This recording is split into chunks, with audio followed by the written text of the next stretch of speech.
그러니까 이재명 대통령이 이런 검찰 개혁에 대한 확고한 생각을 이렇게 밝히기 전에 사실은 또 이제 X를 통해서 얘기했던 것 중에 하나가 그 장영하 변호사라는 분 아마도 이 방송을 시청하는 분들 정도면은 그분이 어떤 악행을 저질렀는지 정도 이해할 것 같은데 우리 민동기 평론가님 어떤 사유에서 대통령이 장영하 변호사 관련된 얘기를 한 겁니까?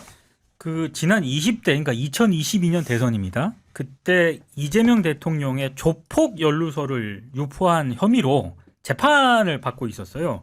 근데 이제 징역 1년에 집행유예 2년. 네. 요게 이제 원심 판결이 최종적으로 대법원에서 확정이 됐거든요. 근데 이 장영하 씨가 2021년 10월에 성남 지역 폭력 조직 국제 마피아파 행동대원 네. 박철민이라고 있습니다. 왜 그 문신이 이렇게 그려져 있고 돈다발 이렇게 해가지고 사진에 기억납니다.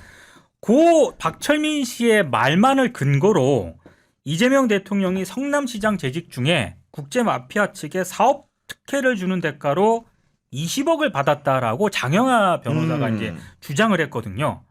그러니까 이게 이제 너무 그때 당시에도 이거 너무 근거가 약하다, 허무맹랑하다 이런 주장이 제기가 됐었는데 결국에는 이게 징역 1년에 집행유예 2년 어떤 그 유죄 원심 확정이 된 판결이 거죠. 유죄 확정이 된 거죠. 네. 그 대통령 같은 경우에 사실은 보면은 검찰도 검찰인데 언론을 상대라도 워낙 이렇게 여러 가지 이제 안 좋은 일들을 많이 겪다 보니까 대표적으로 이런 허무맹랑한 사건도 보수 언론 중심으로 너무나 집요하게 이제 악랄하게 보도를 하다 보니까 이런 반발을 내놓은 것 같은 느낌이 들거든요. 네네.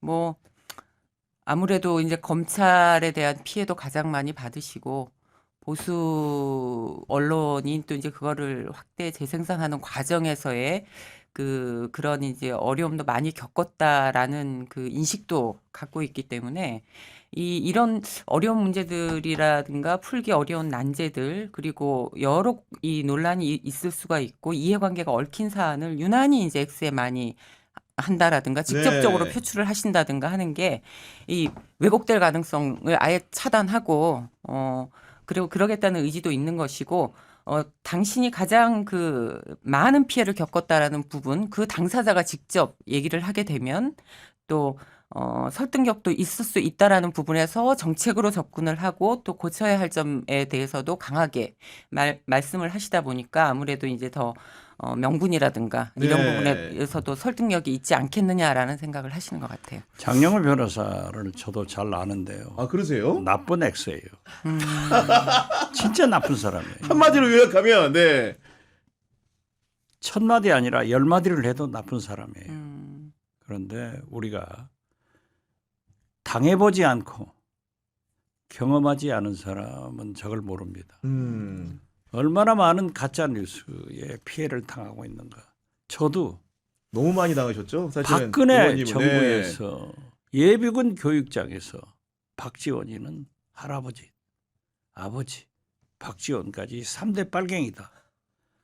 이 카톡이 지금도 돌아다녀요. 여전히 돌아다녀요. 선거할 때마다 예. 그래서 그게 고소를 해서 대법원 확정으로 아니라고 하는데도 지금 본 사람은 지금인 거예요. 계속 돌고 있다고요. 이걸로 인해서 받는 피해는 네. 엄청나요. 그렇기 때문에 대통령께서도 장영하 변호사가 그 조폭들한테 돈 어쩌고저쩌고 한 것에 대해서는 얼마나 화가 날 일이에요. 그렇죠. 너무나 근거 그렇기 없는 때문에 터무니없는 일이기 때문에요. 네. 가짜 뉴스를 근절하고 그러한 해명명랑한 얘기를 하는 사람들은 처벌하자라고 하는 것인데 대법원에서 사실상 무죄 판결을 줬잖아요. 그러니까 다시 해가지고 이건태 변호사가 유죄를 받아냈는데 네. 이런 문제에 대해서 당해보지 않고 경험하지 않은 사람은 진짜 몰라요. 지금도 저도 돌아다닌다니까요. 지금 보면은 사람들이 보고 그 염려해서 와요. 그럼 너도 그거 퍼날리면은 지금은 아주 카톡에 퍼날리면은 고발을 하면은 다 자동적으로 그냥 300만 원씩 벌금이 나옵니다. 그 사건에 대해서. 그러면 저한테 연락이 와서 잘못했습니다. 잘못해서 다시는 하지 마라. 네. 그러면 취소해 주면은 300만 원. 안 그러면 국고 수입에 늘어나가는 거죠. 그래서 저는 저러한 것들이 좀 불식되는 없어지는 네. 그런 사회를 위해서 정의롭게 판단해보자 이런 생각 같습니다. 예. 아니 근데 이제 이 장영하 변호사와 관련된 조폭 연루설 이거와 관련해서 좀 짚고 넘어가야 할 사람들이 있어요. 이를테면 김용판 당시 그렇죠. 국힘 의원 같은 경우에 그렇습니다. 경기도 국정감사장에서 이 문제를 또 제기를 했었거든요. 근데 굉장히 이거는 면책 특권으로 지금 이렇게 쓱 갔는데 아무리 국회의원 신분이고 면책 특권이 주어졌다 하더라도 굉장히 심각한 사안이었는데 기정사실화하는 듯한 그런 의혹 제기 이건 분명히 문제고요. 그리고 그때 국힘 원내대표가 또 김기현 의원이었습니다. 기자들 앞에서 막 이거 관련해 가지고 일종의 브리핑 형식으로 박철민 씨 증언이 너무 구체적이다 이런 식으로 엄청나게 또 이걸 기정사실화하는 듯한 발언을 또 했거든요. 그러니까 그런 부분들에 대해서도 좀 지금이라도 이런 자신의 발언이라든가 의혹 제기가 이게 근거가 없는 것으로 나왔으니까 맞아요. 네. 완벽하게 좀 해명을 좀 하실 필요가 있는 것 같고 그리고 제가 그때 당시 박지원 의원님도 잘 아시겠지만 KBS 지금은 없어진 프로그램입니다. KBS 라디오의 최강시사라는 프로그램에 아, 네. 저도 매일 고정 출연하고 있었거든요. 그때 진행자가 최경영 기자였는데 이걸 또 다뤄야 되잖아요. 그 국힘 의원이 나옵니다. 네. 근데 참 진행하는 입장에서 말도 안 되는 주장을 하고 있는데 또 어차피 인터뷰를 또 섭외를 해야 그렇죠. 제작진이 하고 그러다 보니까 또 했거든요. 근데 끝나고 나서 굉장히 좀 뭐라 그럴까요? 자괴감? 예. 그런 것도 좀 생각이 많이 들었다라고 하더라고요. 그러니까 무슨 얘기를 하고 싶은 거냐면 그때 당시 공방 위주로 언론들이 보도를 했습니다만 상당수 언론들이 이 조폭 연루소를 제기한 데 대한 책임이 있습니다. 그리고 이게 언론 책임이 이제 논하기 전에 검찰의 책임도 이 사안에 있거든요. 어떤 거냐면은 이게 그렇죠. 사실 공개적으로 국감장에서 분출된 시점이 2021년 10월 국감 기간이었던 거고 그 이후에 대선이 끝나서 윤석열이 이겼습니다. 그 이후에 민주당에서 2022년 9월에 이제 고소고발을 한 것 같아요. 그러니까 아마도 공직선거법상의 허위사실 공표 혐의로 이렇게 했는데 당시에 검찰이 이거를 봐줘 무혐의를 했습니다. 그러니까 민주당이 고발했는데 검찰이 불기소 처분합니다. 그러니까 불기소 처분이라는 건데 쉽게 얘기하면 증거 불충분이라든가 그렇죠. 어떤 연유였냐면은 당시에 박철민이란 조폭의 변호사가 장영하였는데 장영하는 그 박철민의 말을 믿고 얘기한 거기 때문에 실제로 그렇게 믿어서 한 얘기이기 때문에 죄가 안 된다라는 법리적 이유를 댄 거예요.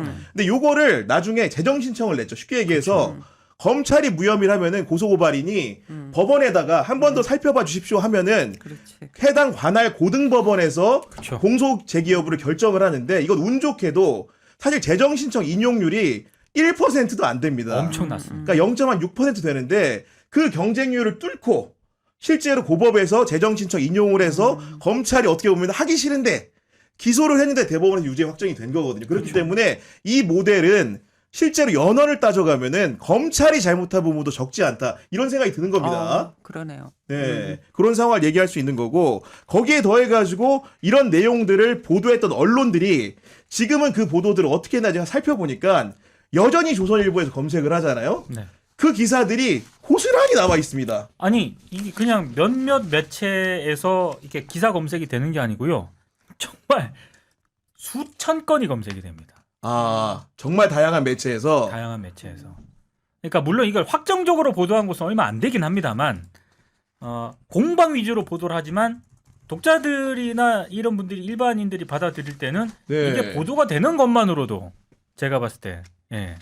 그러니까 대통령도 본인 스스로 이렇게 얘기하는 거 아니고 세상에는 저를 여전히 조폭 연루자로 아는 사람들이 많을 겁니다. 이렇게 말하는 거고 우리 의원님이 대입하면 여전히 의원님을 무슨 빨갱이의 자손증 되는 말도 안 되게 이해하고 있는 사람도 있는 거 아니겠습니까 지금? 많죠 지금도. 네. 그렇지만은 그런 말이 안 되는 짓을 하면은 정부에서 막아줘야죠. 그러니까요. 아니, 네. 예비군 교육장에서 교육하는 이런 나라가 어디 있어요? 그러니까요. 그 예비군 아니 그 얘가 조선 정판사 경향신문 전신이에요 일제시대. 네.